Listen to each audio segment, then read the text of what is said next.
So the first bill on the agenda is House File 4598. Majority Leader Long, welcome to the Elections Committee. I will move House File 4598 be re-referred to the State and Local Government Finance and Policy Committee. Would you like me to move the A1 amendment? Please, Representative Mr. Chair. Long. Okay, I will move the A1 amendment.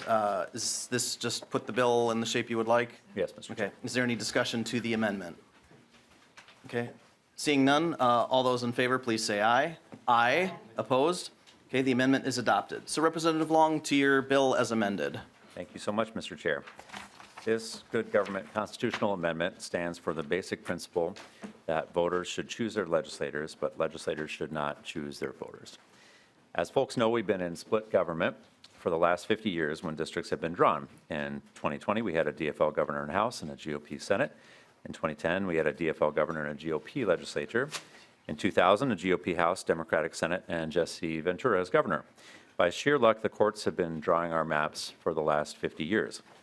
The first bill I ever passed was to help improve the census to ensure we were maximizing our chances of keeping our congressional seat and maintaining valuable federal investments. Also, when I was first elected at freshman orientation, I approached a number of my new GOP colleagues with one question. We were a split legislature at the time, and it seemed unlikely one party would gain complete control.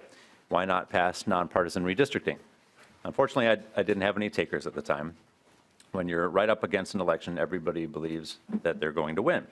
So we missed an opportunity before the last census, but we are far enough out now that it's anybody's guess who will be in charge in 2030. Our court-drawn maps have largely served Minnesotans well, but we take for granted that this is the way it will always be. One need only look to Wisconsin to see the undemocratic impact that gerrymandered maps can have, or if you prefer a Democratic gerrymander, look to Illinois. Trust in our government is important. In fact, it's the bedrock of our government. If we erode that trust, the public will rightly grow skeptical of our institutions and our legislative process. Minnesotans vote in the highest rates in the country. We have some of the highest civic participation across many measures. Fairness and public participation are Minnesota values. That's why we should take the important step of amending our Constitution to say that no matter who is in charge, our maps should be fair. This bill learns from best practices and mistakes from other states. It includes many checks and balances to ensure that the process is fair and the commissioners as impartial as possible.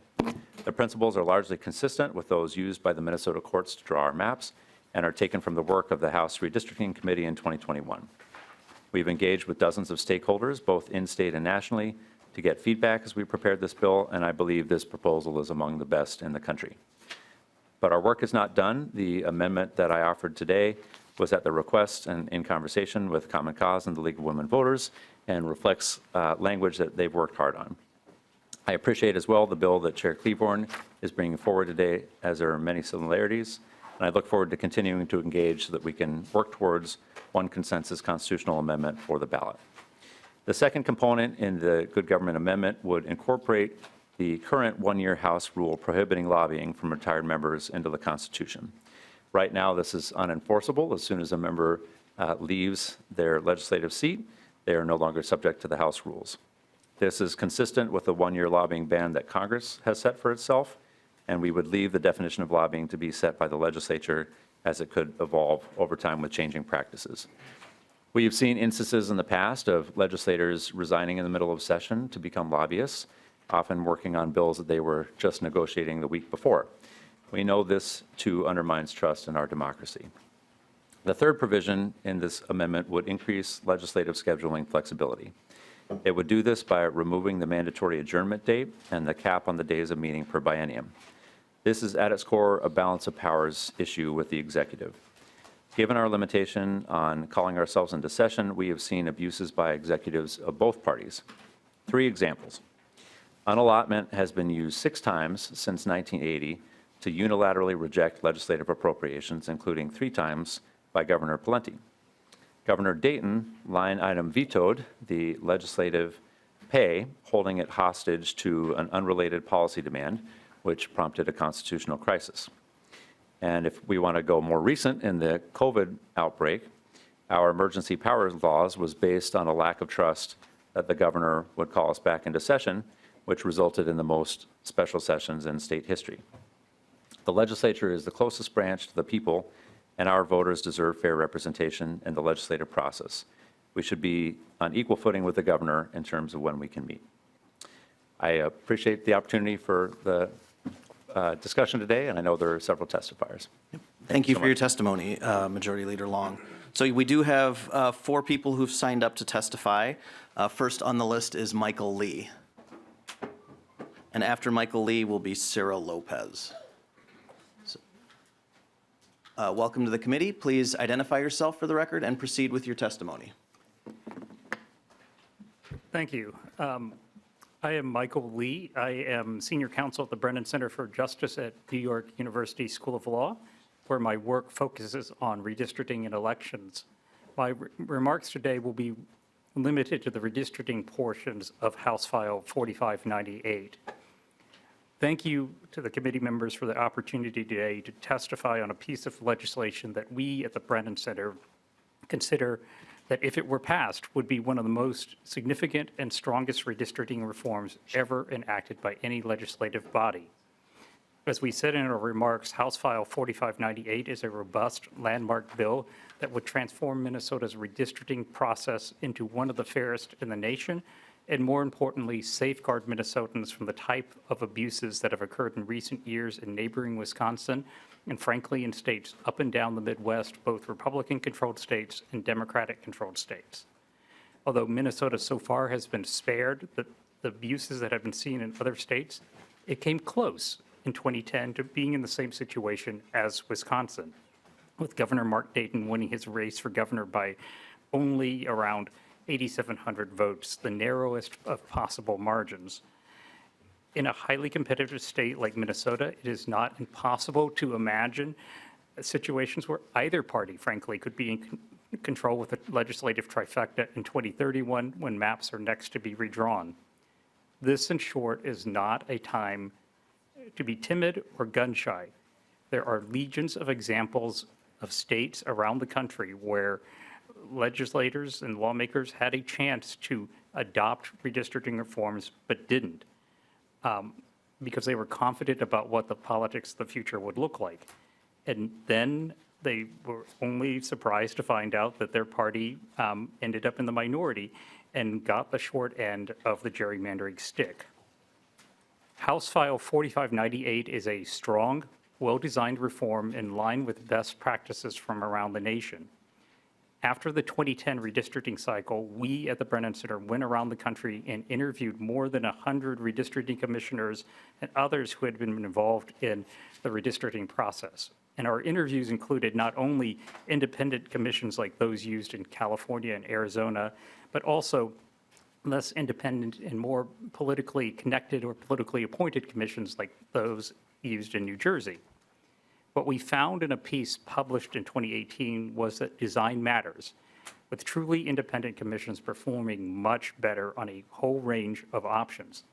And you saw that again this cycle with a number of non-independent commissions deadlocking, or worse, as in Ohio, passing maps on a party line basis that not surprisingly turned out to be aggressive gerrymanders. In short, not all commissions are equal. In our written testimony, we outlined in greater detail 4 features of House File 4598 that in particular we believe make it well structured, with provisions that work in tandem to safeguard the redistricting process. And that really is the key. You often have people who try to pick apart a redistricting reform proposal by saying they could see how this provision or that provision might fail. But the question isn't whether a provision might fail by itself. The question is whether there are checks and balances that prevent that failure from being fatal. And we believe in a well-designed proposal like House File 4598 that closely follows national best practices there are. I will close by saying this. It is rare that you see a legislative body seriously consider redistricting reforms that are this good. I've been doing this a long time, and what you normally get from legislatures is something that is a reform in name only. And frankly, when people first approached us about lawmakers in Minnesota wanting to do reforms, frankly, there was cynicism. We weren't sure how far this was going to go. But it's gotten very far, and I want to commend the Minnesota legislature for taking the issue of democracy seriously. House File 4598 is a landmark bill that would continue Minnesota's long and storied tradition of being a leader and a model for states around the nation on how to make sure that voters come first. I urge passage of House File 4598 and would be happy to answer any questions, provide additional information, or be helpful in whatever way we can. Thank you. Thank you for your testimony. The next testifier is Sarah Lopez, and after Sarah Lopez will be Robert Hyder. And we have asked testifiers to keep their remarks to about 2 minutes. Welcome to the committee. Please identify yourself and proceed with your testimony. Hello, my name is Sarah Lopez. I'm the Director of Policy at Unidos Minnesota. They're members of the Elections Committee and Chair Freiberg. Unidos Minnesota is an immigrant-led, multiracial, statewide organization. We build power for Minnesota working families to advance social, racial, and economic justice across the state, and with organizing operations in greater Minnesota and the metro area. I also became a U.S. citizen in 2015, and I'm grateful that I get to participate in our democracy every day. Sorry about that. I'm here to testify in support of the Good Governance Amendment, House File 4598, because Minnesota should be a place where our democracy is reflective of our values. Decision-making is balanced and fair, and people are at the heart of every decision. Everybody should be able to participate in their democracy, regardless of what they look like or where they come from. That is why we support the establishment of an independent redistricting commission to provide more transparency and more public input in the map design process and to prevent gerrymandering. We must place interests first, community interests first, and ensure Minnesota continues its 5 decades-long tradition of nonpartisan redistricting through an independent commission rather than the courts. We also support ending the legislator to lobbyist self-dealing cycle by preventing current and former legislators from being lobbyists for a year after their service ends. Dozens of former legislators are current lobbyists, some resigning in the middle of their term to immediately become highly paid lobbyists. We are also supporting improving legislative flexibility to perform constitutionally mandated duties. This amendment will ensure all policymakers, regardless of income, race, or geography, have the time, resources, and ability to respond to constituent and emerging policy issues. Our grassroots work at Unidos Minnesota consistently points at the need to continue strengthening our democratic institutions and be responsive to all. For new Americans like myself, we share the common value of believing in working alongside you to protect our democracy. Having robust institutions centering people is at the heart of the Good Governance Amendment. We hope you support House File 4598. Thank you. Thank you for your testimony. The next testifier is Robert Hyder, and after Robert Hyder will be David Fisher. Welcome to the committee. Please identify yourself and proceed with your testimony. Chair Freiberg, members of the committee, my name is Robert Hyder, and I am the Legislative Director at Take Action Minnesota. We are a grassroots, multiracial people's organization that believes in a democracy and government that works for us all. With our members, we advocate for policies that promote justice and fairness. I am here today to share our strong support for House File 4598. Banning gerrymandering while establishing and empowering an independent redistricting commission will strengthen our democracy by giving Minnesotans maps that represent our geographic, demographic, and partisan makeup of our state. The practice of gerrymandering often allows politicians to choose their voters as opposed to voters having the ability to choose those who represent them. Such a dynamic explains why relatively few districts across the country and here in Minnesota are considered competitive. This naturally results in too many legislative districts becoming sorts of echo chambers, where elected officials are listening to those who share their similar ideologies and demographics rather than listening to broader bases of voters who hold differing views or opinions. I was born and raised in North Dakota, where a federal judge recently held that their maps violated the Voting Rights Act by diluting the strength of 2 Native American tribes and ordered that new districts be drawn. On the flip side of that, under this plan, tribal nations and communities of interest would be prioritized in drawing district lines while ensuring that the makeup of the commission will represent the demographic and geographic diversity of Minnesota. At a time when democracy is under attack across the country, opening up the redistricting process to bring in more transparency will put the interests of communities across Minnesota ahead of any political motivations of the politicians who govern them. In a similar vein, ending the legislator to lobbyist self-dealing cycle will strengthen Minnesotans' trust in this institution and the way in which decisions are made. Democracy is more than a simple act of participating in elections. It is a collective practice that includes how legislative districts are drawn and who has influence in our legislature and how that influence is exerted. Our organization's members care deeply about the state of our democracy and actively participate in that collective process. That is why I'm here today to urge this amendment on their behalf, to support this amendment on their behalf, and I urge this committee to support it as well. Thank you. Thank you for your testimony. The next testifier is David Fisher. Welcome to the committee. Once you get to the table, please identify yourself for the record and then proceed with your testimony. Thank you, Chair Freiberg and members. I'm David Fisher. I'm a volunteer with Clean Elections Minnesota. We're here in support of an independent redistricting commission and reasonable limits on conflicts of interest and lobbying activity by former legislators. We've not yet taken a position on year-round legislature or on the bundling of constitutional amendments into a single initiative. We do support integrity in our election process and its results, and that every voice should be heard and every vote counted equally. In short, elections should be decided by voters, not by the very politicians competing for the support of those same voters. Today, more than 21 U.S. states are working with nonpartisan or bipartisan redistricting commissions. And although there have been hiccups, the reforms still work better than when maps were drawn by a handful of people in secret behind closed doors.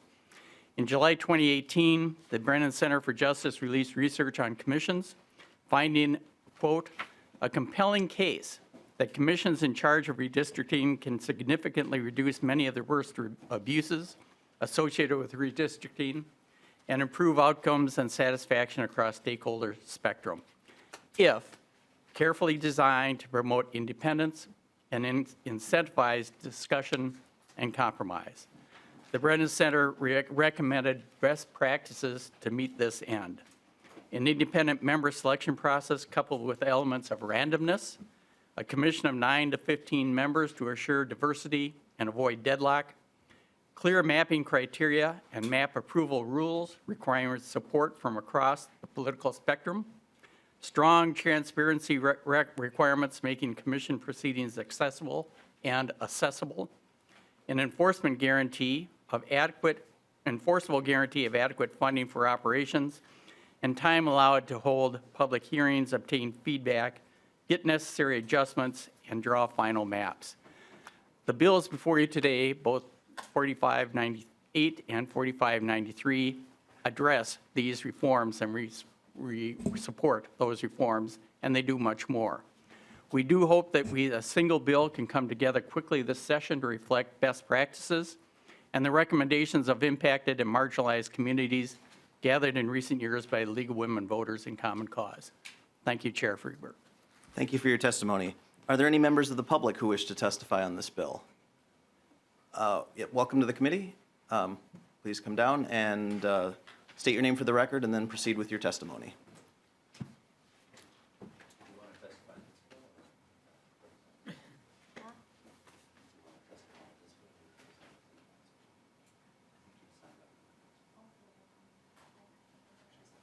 Yeah, okay. Okay, yeah, we'll be glad to have you on the next bill as well. So are there any members who wish to testify on this bill? Okay, seeing none, I'd like to turn to amendments, of which there are several before member discussion. So the first amendment is the A2 amendment. Representative Davis, did you want to offer the A2 amendment? I would like to offer the A2 amendment, Mr. Chair. Please, to your amendment. Well, thank you, Mr. Chair. And I'll just point out, Representative Long, I think you have more than one amendment here. I know you're proposing one amendment in this bill, but I see three amendments here. And so my amendment, it strikes lines 9 through 20 on page 2, which would strike the language related to legislative days and the end of the legislative session. This language opens the door for us to become a full-time legislature. And the folks that I serve in my district, they want me in my district. I live 2.5 hours away. I know Representative Scraba is like 5 hours away. Representative Burkell is 5 hours away. And we definitely don't want to open up the door in the Constitution to have a full-time legislature. And so I'm offering the A2 amendment. I would highly encourage us not to open this door. Thank you, Mr. Chair. Thank you, Representative Davis. Majority Leader Long to the amendment. Thank you, Mr. Chair. I'd ask members oppose the A2 amendment. We have a tradition in Minnesota of constitutional amendments that include multiple related subjects. The legacy amendment is one where we've done funding for arts and culture in one amendment. These subjects are all good government topics, and so it makes sense to be on the ballot together. We don't have a system of referendum where we have a ton of different questions that we put on the ballot in this state, and so I'd ask members to oppose the amendment. Representative Quam to the amendment. Yes. Frankly, I'm confused what 80% of the states have part-time legislatures. Minnesota is not one of the largest states in the nation, population-wise, or actually geographically. And, I think it is inappropriate and unfair to our citizens to pile multiple things in the same amendment, which makes it tough for them. I like this one, but I wish we didn't have these other two in it. No, let's go ahead and have clean, clear, crisp amendments. Don't muddy things. Don't make things, kind of confusing, which is going to be more important. I want this, I don't want that. No, let's give them the right of choosing the amendment, a pure amendment. And your example of, combining, on that other topic, well, that was actually a very related to each other topic. The sourcing of the funds and the general not to supplant. But this full-time legislature, which I think is pretty controversial because it's not really common in most states, and you've got just about everything, everybody would agree not to have somebody lobbying for a year. I mean, that's a pretty easy thing. And then a convoluted change in redistricting, which is complex enough on its own to where it should be standing on its own. So I just am confused why it's all or nothing, throw it in together, and frankly, we did a lot better when we actually had bipartisan requirement to pass an election bill.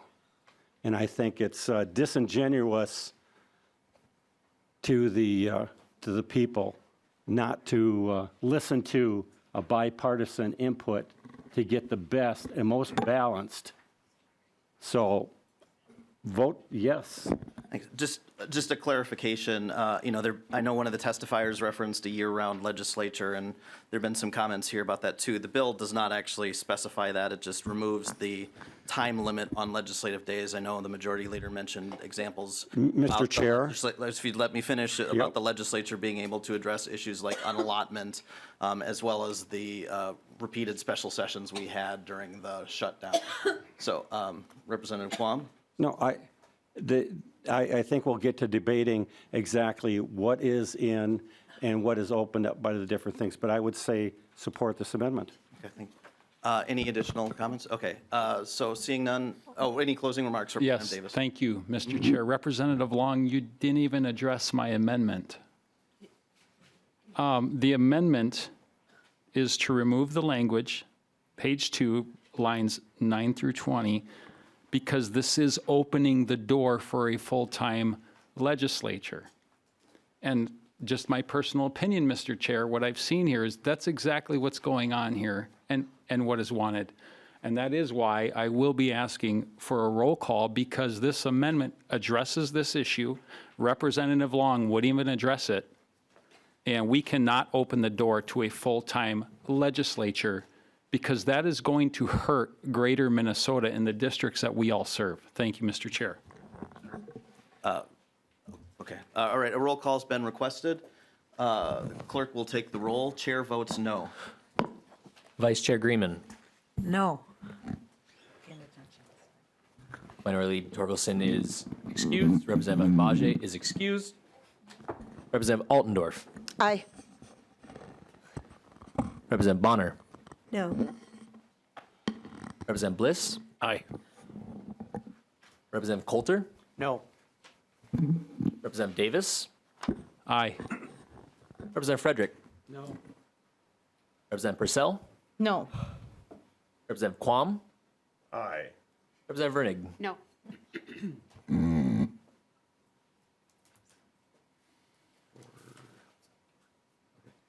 There being 4 ayes and 7 nays, the amendment does not prevail. Representative Altendorf, would you like to move the A3 amendment? Thank you, Mr. Chair. Representative, I'd like to move, this is the A3 amendment. This would reinstate line 11 on page 2. This would return the language capping the legislature at 120 legislative days without requiring the legislature to adjourn in May. So specifically to this amendment, again, there's just a lot going on in this amendment, and this would just specify the language so that we're very crystal clear as to what we're doing. And I think there's a lot of questions, there's a lot of gray area here. So this amendment then would cap it to that 120 days. Thank you, Representative Altendorf. Majority Leader Long to the amendment. Thank you, Chair Freiberg. Thank you for the amendment, Representative Altendorf. I think that's an important discussion on the number of legislative days. The situation I was thinking about was the pandemic, when we did have the need to meet more often, and it felt like the cap on legislative days would be constraining in an emergency situation like that. So that was the reason we scratched it. Certainly happy to engage in further conversation if this would earn your support. Representative Purcell? Yes, thank you, Mr. Chair. I have a question, this might be for Mr. Gehring, about what year the 120 legislative days was decided on. It's okay if you don't know that off the top of your head. We're quizzing you, Mr. Gehring. Mr. Chair, Representative Purcell, I can look it up quick and let you know. Okay, we'll hold that thought. Representative Quam? Thank you, Mr. Chair. I'm confused. I thought we were actually able to, during the pandemic, meet. In fact, we did it quite repeatedly, and yes, it was maybe not as easy as just deciding we can meet whenever, but there was a process. We followed it, and I thought the legislature did its duty. So I'm confused as to the 120 days limit didn't seem to prevent us in a pandemic and an emergency of actually doing our job. So I don't understand why, regular, maintaining the 120, unless you want to go full-time legislature is your intent. That's the only intent I can see of keeping the 120. Thank you, Mr. Chair. Majority Leader Long? Mr. Chair, so we were meeting in special session, and the point I was trying to make was that we were at the whim of the governor to call us back into special session if the legislature determined that we were in an emergency and the governor didn't want us back in session, then 120 legislative days would be providing a limit. All right, I don't have any other members on the list. I still see Matt Gehring looking through what looks like old historical records. I'm gonna guess it's somewhere in the 19th century, Representative Purcell.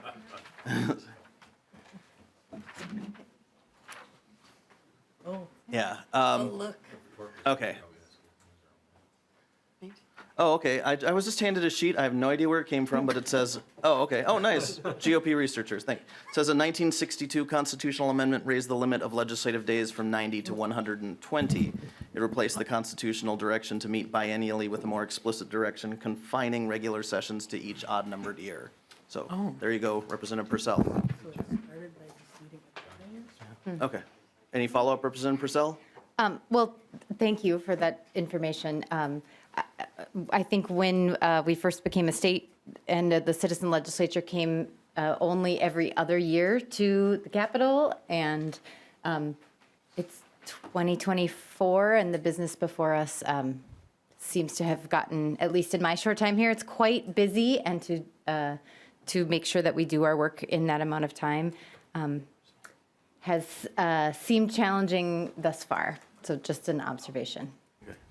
All right, Representative Altendorf, any final comments? Okay, so the A3 amendment is before us. All those in favor, please say aye. Aye. Opposed? Nay. No. Okay, the motion does not prevail. All right, we have an A4 amendment. Representative Altendorf, I have that as yours as well. Okay, thank you, Chair. So this one, the A4 amendment, without taking the A3, but I really think that we need to have clarifying language that the voters are going to see on the ballot. So we are adding in this amendment the wording to permit the legislature to meet full-time beyond 120 legislative days. And this is, so it's in the description very clearly. We're putting this so the voters understand exactly what they're voting for. This ensures that Minnesotans know what they're getting themselves into, that they are voting to extend the state legislature. And so this is my A4 amendment. Majority Leader Long to the amendment. Thank you, Mr. Chair. I'd ask that members oppose the amendment. There is no requirement in the amendment that there be any particular schedule for the legislature. It's simply removing the time limits on the number of days that we can meet and the mandatory adjournment date. So I think this is intended to essentially be a push-pull for voters to give them, to try to indicate a particular outcome which is not determined by the amendment. Thank you. Any further discussion? All right, Representative Altendorf. Yeah, thank you. You know, this really is as murky as mud going on right now. So if this is good government, we are not really being honest with the Minnesotans about what is happening in this bill. There's so much in this bill. There's so many different provisions. And what's moving forward is all being added, you know, unfortunately into one bill that is, I think, very ill-advised. If people really see what's in this bill, this is not, you know, the direction that I believe. I know Representative Purcell said she's been very busy. I don't think this is how government was intended. You know, we do not need to be here as much as we are. My theory is less government is better for the people, more freedom is better for the people.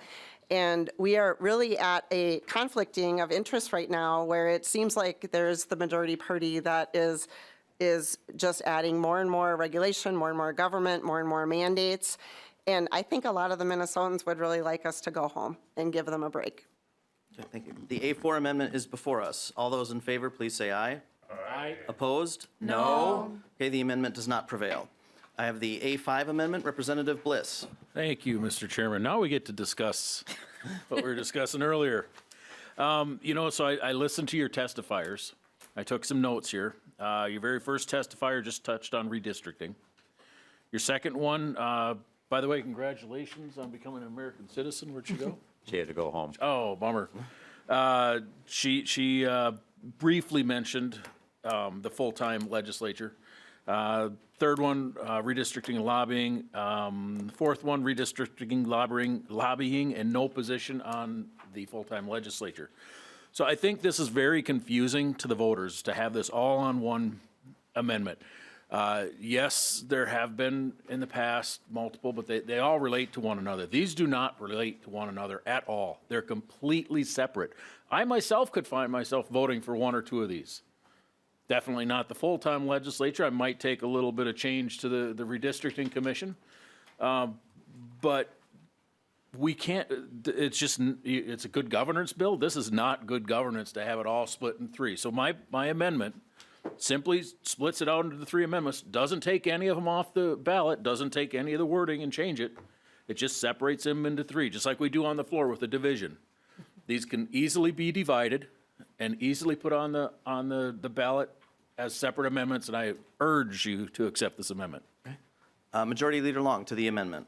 Thank you, Mr. Chair. This amendment has the same challenge as the last one, which is that it includes the misleading language on lines 1.16 and 1.17. We also have had, as I mentioned, multiple part amendments in the past that are combined into one. I think arts and legacy certainly are tied together in some ways, but they are also separate committees up here in terms of how we view them. So you could certainly argue they're different subjects. We've put those in one question before in the past, and I don't see any reason why these are any less related than the questions we've had on the ballot in the past.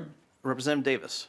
Thank you, Mr. Chair. Representative Long, the past is the past, and these are three separate subjects. Opening the door for a full-time legislature, Article 4, Section 12.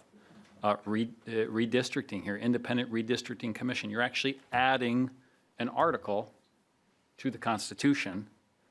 And then one that I'm actually, thank you, Representative Long, a big fan of is legislators must wait a year before they can become a lobbyist. I'll thank you for that one. But this is clearly three different subjects. And please, sir, I would highly encourage you to offer these as three separate amendments, because I can tell you, I love that part of it. But yet, when I go to vote, I'm going to have to vote no on it because of the other two things I completely disagree with. I know for a fact there's going to be a lot of Minnesotans in that same position, or someone's going to like only one, or they're going to like two and not like one. That's not fair to the voter. That's not fair to the people of Minnesota. And we, the people of Minnesota, deserve better than that. So again, I'm a freshman, so I wasn't here in the past. Yeah. This is what we need to do moving forward. I would highly encourage you, and I ask you, please accept this amendment.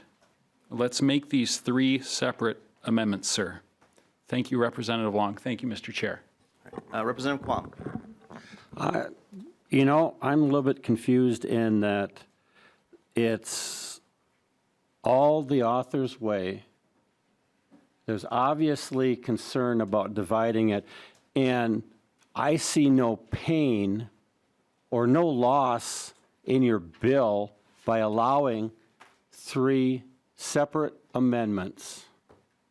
In the past, there used to be bipartisan discussion, and at least listening to, yeah, I can see where maybe we should divide it up and allow people individual choice, but I'm not hearing that.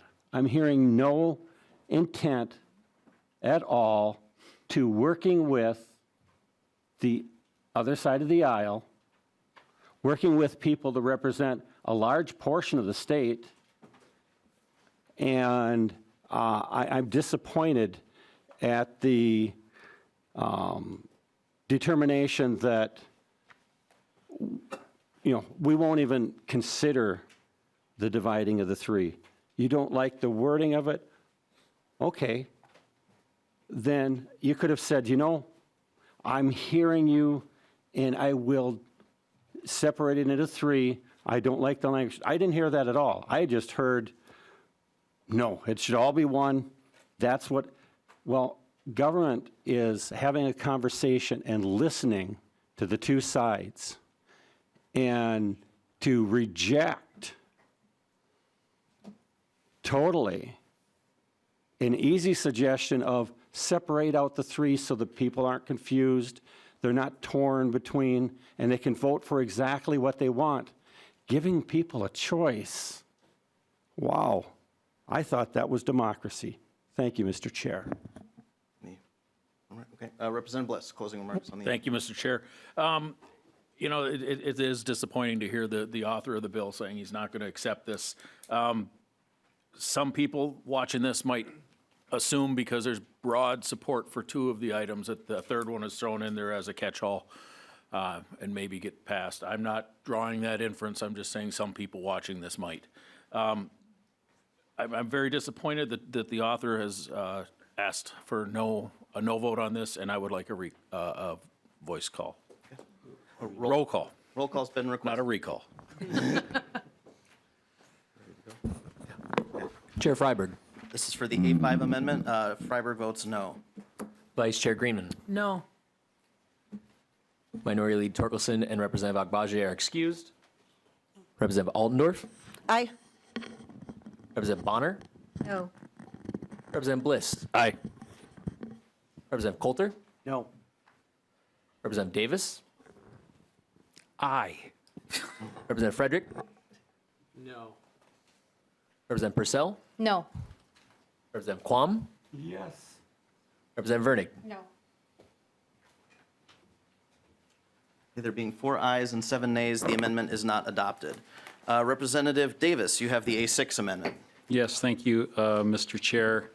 So the A6 amendment moves the vote on the amendment from 2024 to 2026 to allow additional time to have public input, Mr. Chair, on this legislation and have a broader conversation for the public on what we need. We need a bipartisan solution. And I'll just point out, so far, you guys have rejected bipartisanship in elections when it comes to the discussion of having a constitutional amendment put out to the folks. We need bipartisanship on this.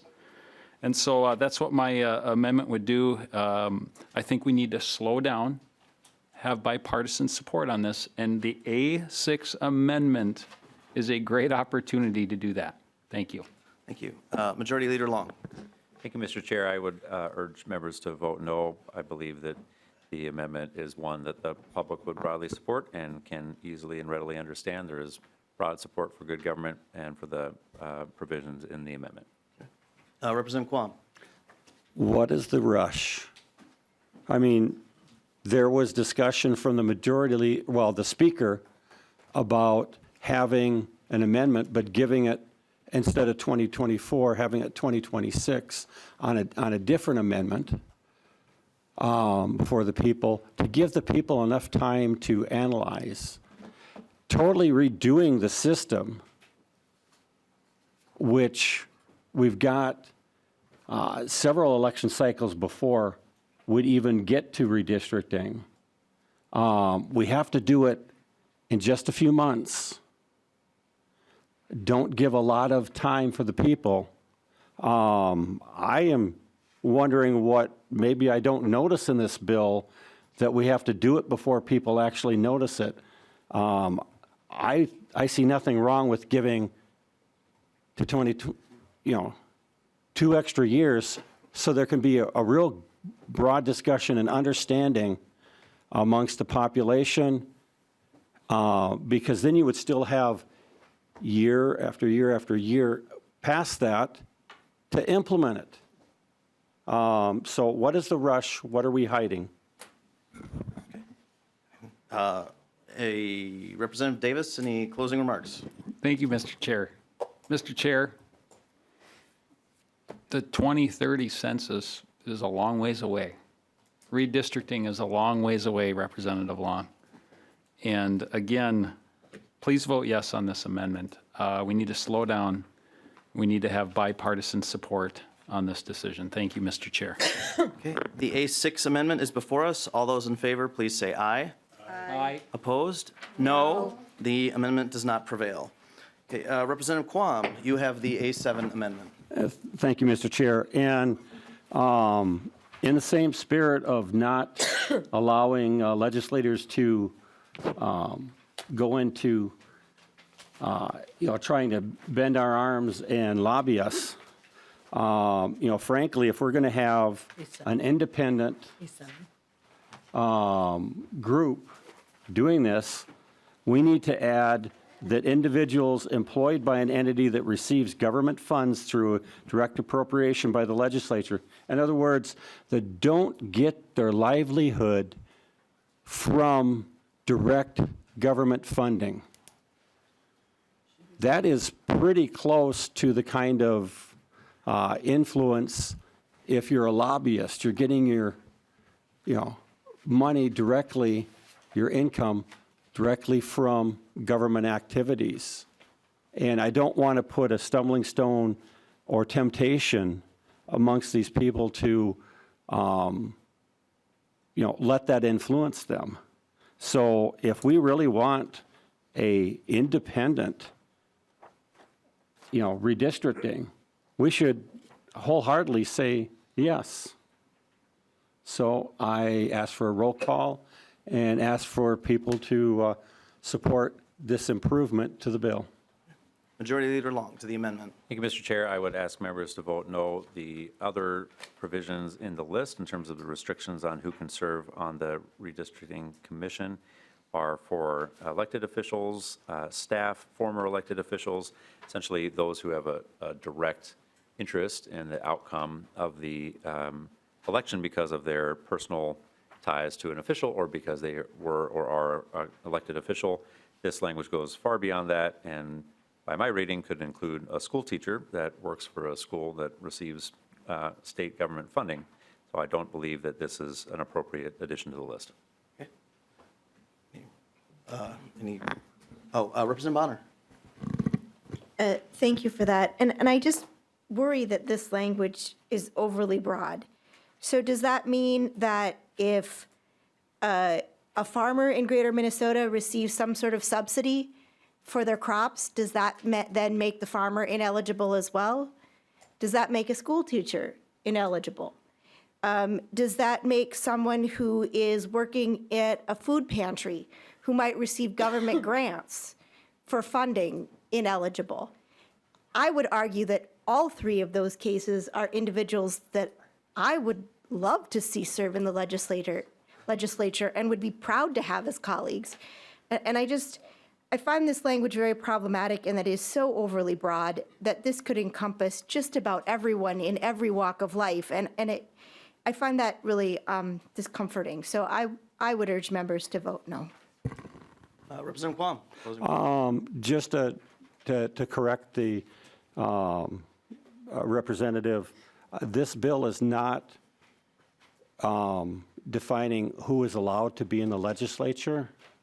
You said you would love to have the people serve in the legislature. This is the people that draw the lines in an entity that receives direct appropriation.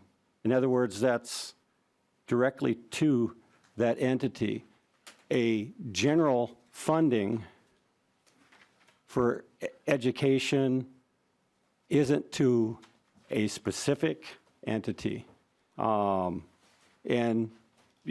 we can clarify, but isn't the intent to make sure that there is no undue influence to this? So, frankly, I'll withdraw this amendment if the author actually will work with me to come up with a way that we prevent direct appropriations to entities that are earmarks or singled out, and get really precise language, because I get the intent that you don't want this broad, but I hope that there's an intent from the members of this committee that we prevent pay-for-play type activities, and some of those things should be common sense. So if we got restrictions to try and prevent that direct correlating influence, then let's make sure that we are more thorough in that. And so I'll withdraw this in the spirit of working together to make a better bill. And I hope that we can work together. Thank you. The A7 amendment has been withdrawn. Representative Altendorf, you have the A8 amendment. Thank you, Mr. Chair. Yes, I'd like to move the A8 amendment. Yep. Okay, It's before us. Sorry, okay, yep. So this requires a special session of the legislature, of the legislation that's passed to consider additional appropriations to the legislature, including member per diem, housing, extra staff pay, salaries, and all those other costs that are going to go along with this. Majority Leader Long. Thank you, Mr. Chair. This amendment is unnecessary. The legislature would be able to set their time for a meeting, as I have indicated, and I indicated the many reasons why that's a good idea in terms of the balance of powers and giving the legislature an equal footing with the executive. But there's no need to set up a special session for a process that seems to be presumed by the author of the amendment. Any discussion, additional discussion to the amendment? Closing. No, Mr. Chair, yeah, I mean, again, we just went through 8 amendments or 7, and it's just awfully disappointing to see such vague responses of clarification. And it seems so murky that all we're trying to do is clarify, you know, for the voters of Minnesotans to get more bipartisan support on this. And it's just, it's very disappointing to see the lack of effort. Okay, the A8 amendment is before us. All those in favor, please say aye. Aye. Opposed? No? Okay, the amendment is not adopted. That concludes our amendments. Member discussion. Representative Quam, were you on the list for this part earlier? Did you want to go now? I guess you're the de facto lead at this point. Would you like to wait until other members have spoken? Well, Mr. Chair, I don't want to say something they would say because I trust their voices, and so I'll sit back and be illuminated by their discussion. As we all will. Representative Bliss. Thank you, Mr. Chair. You know, once again, we're here. The governor has stated he wants bipartisan election bills. We've offered several, non-controversial. They were just to clear the language up a little bit, to be crystal clear to the Minnesota public and the Minnesota voters what they're voting on this. Even the additional language about extending beyond 120 days, it wasn't saying that we had to meet beyond 120 days. It just says that we could. And again, I think if this is clarified to the residents of Minnesota and the voters, I don't think they would find that too attractive. Again, the other two, you could get me on definitely the lobbying one. I would definitely vote for that one. I'd have to see some modifications to the redistricting commission, but I'm not opposed to it. But I am 100% opposed to a full-time legislature. We are a citizen government. I have a business. I go home. I know my people. I go to the local stores. And Representative Davis mentioned the distance we live from. I live 4 hours and 10 minutes from here. It's not a trivial thing for me to drop what I'm doing at my business. I have no employees. I run a relatively good-sized operation. I would have to find somebody to cover for me. It is seasonal, so this works out good for me. But again, they were very non-controversial. It opened up the, you know, we're trying to get people to trust the system a little bit more. And by just these simple additions to the bill, we're not changing the heart and soul of the bill. It was just trying to be more give more clarification to the public. So once again, I'm very disappointed. All Republican input on this is ignored and dropped.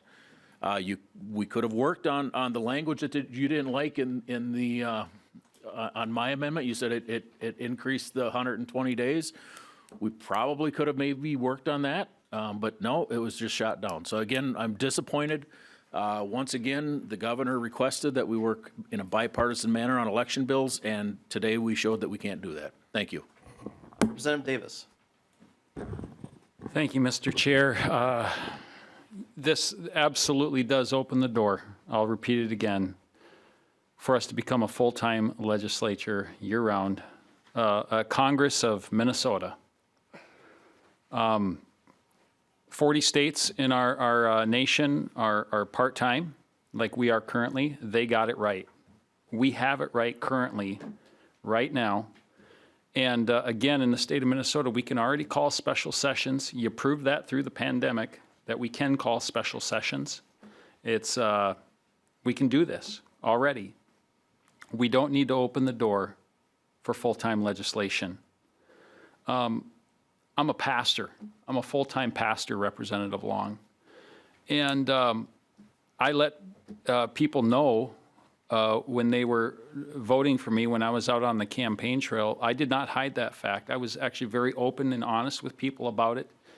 And my district, District 6A, welcomed that. They were happy to send me to represent District 6A. And becoming full-time, spending way too much time down here and not in my district where my constituents live, and being a pastor at the church that I've served faithfully at for 5 years, that is definitely going to be a huge disruption. And that's not what the folks of my district want.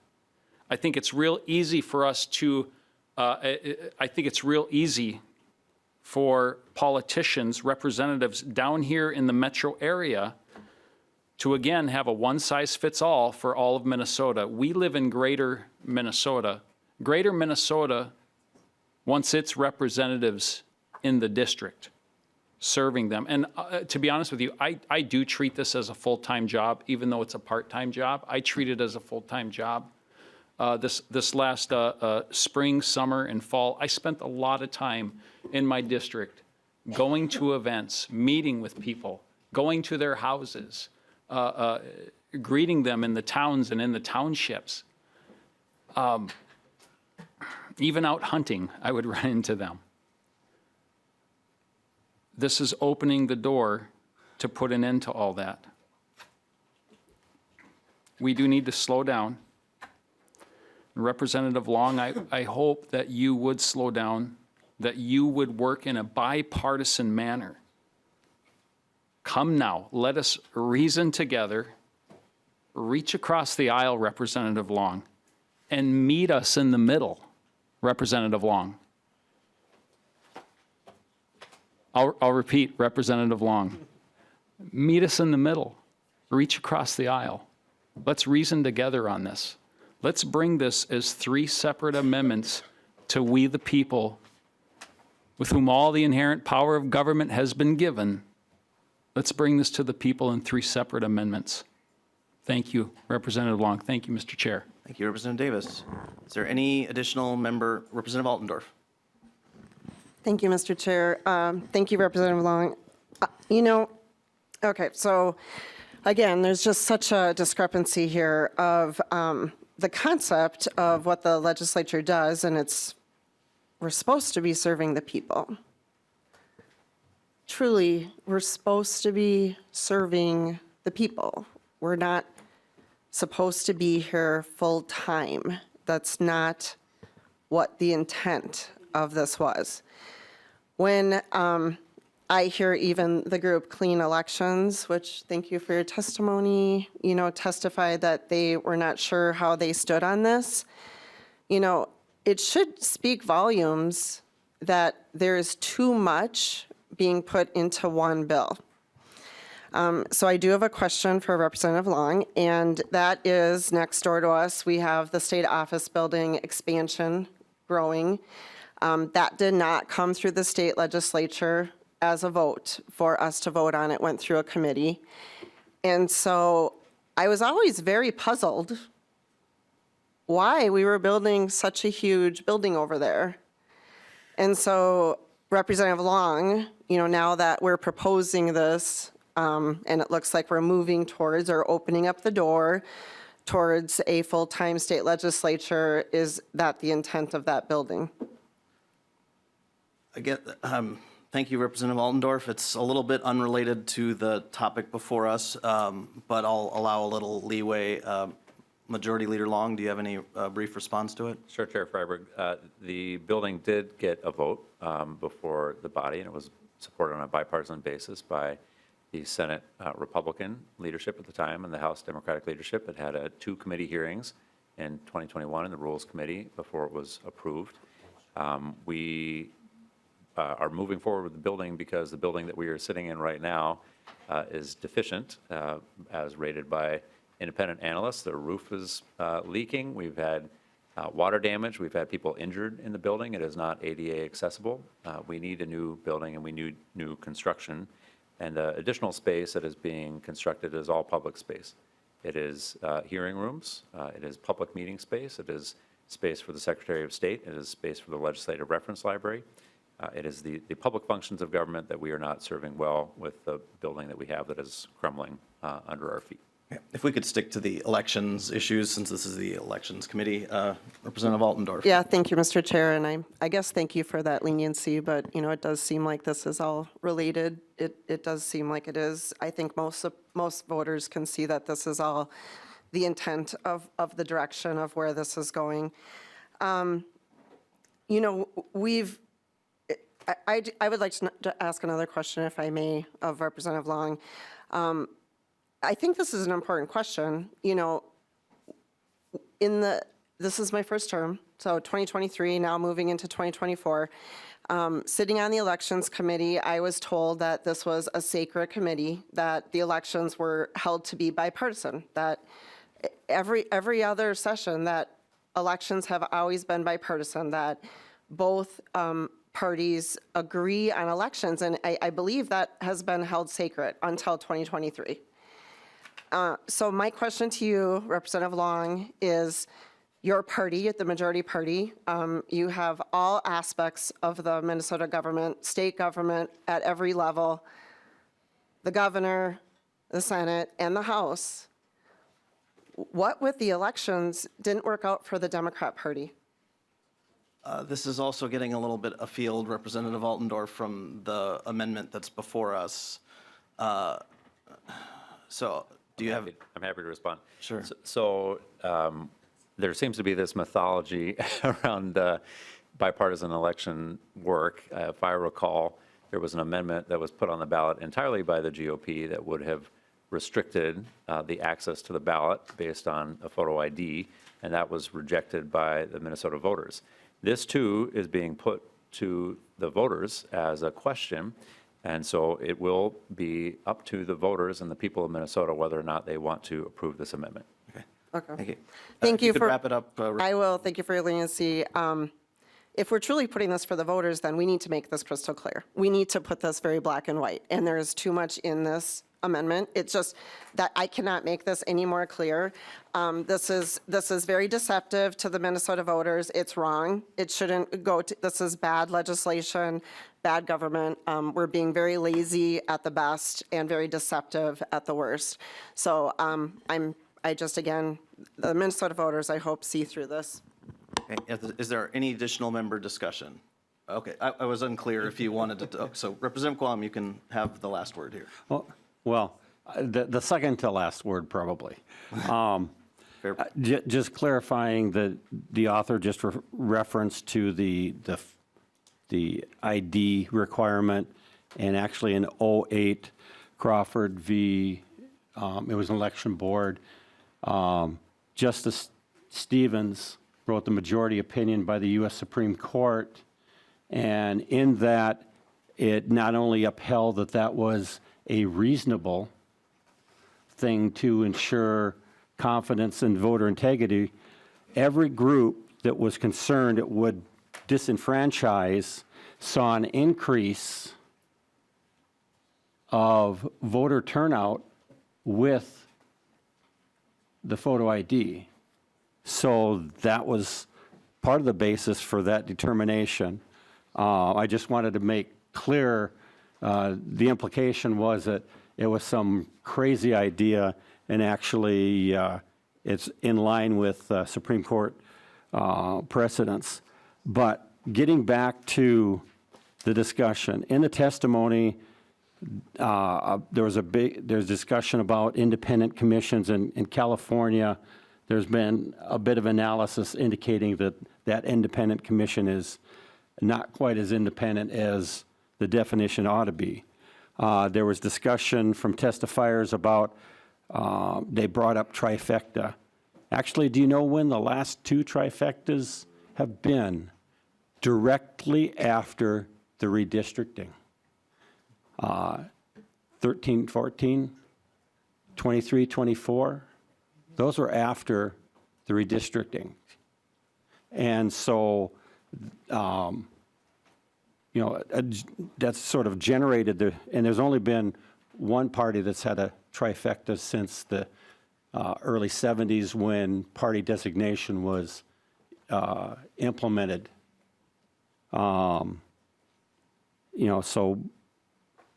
I think there's a lot of details, precision that we're not going to get to cover because this is being rushed. And, the idea of expanding and making it more full-time, my concern about Congress is that they spend too much time away from their communities they're representing. And I love going back and being in with, my neighbors, my communities, being available. I have people walking up to me in the grocery store, youth sports, school activities, community activities, and saying, I'm glad you guys did this. And sometimes, well, actually, I probably hear more from people that are upset than happy, but that's just the human nature. And they tell me things. But by being in the community, they communicate to me things that they want changed. And that's where I come up with these different amendments, the different bills. It's from the people that I represent. And some of what I say here is because I have constituents saying, please tell them this or talk about this, because I am their voice. And I think the voice is diminished a little bit when I lose that connectivity. And that's part of my resistance to the possibility of opening the door to a more full-time legislature. And that's part of the reason why I want this to be separate questions, so we can get the true sense of the people on each of these components. And I'm very willing to sit down with the author and try and build something that can be bipartisan, because I've done that with some of the members here, and I've had members from the other side of the aisle work with me and make my bills better. But I'm disappointed, maybe not as surprised as I ought to be, but I'm disappointed, and I can't support this bill that the door's closed to the voice of the people I represent. Thank you, Mr. Chair. Representative Long, any closing remarks? Brief, Mr. Chair. Thank you so much for the discussion tonight, members. I think that the balance of powers question is not a partisan issue. I've had conversations with several Republican legislators who do see the value of having the legislature have an equal footing with the governor, who often may not be of the same party. And in terms of the scheduling question, Wisconsin does not have a limit on their days of meeting right now. So they don't have the every 3-day requirement, which we are also striking in this bill, and it means that they actually meet for fewer session days than we do, and they meet only 3 days a week in committee. So Representative Davis, you could have an extra day at home to be with your constituents before coming back up. I was glad to hear the universal support for closing the lobbying revolving door, and glad to hear the strong support for nonpartisan redistricting. I wish that we'd had that bipartisan support 6 years ago, when we could have taken this action before the last round of redistricting, but better late than never. And I think that Minnesotans strongly support nonpartisan redistricting, strongly want to see their government more accessible, more improved, and fair. And I look forward to further conversation with members across the aisle and further conversation with community members as well to improve this bill as we move forward. Thank you, Majority Leader Long. I will renew the motion that House File 4598, as amended, be re-referred to the State and Local Government Finance and Policy Committee. All those in favor, please say aye. Aye. Opposed? No. Okay, the motion prevails. Thank you, Majority Leader Long. Your bill is on your way.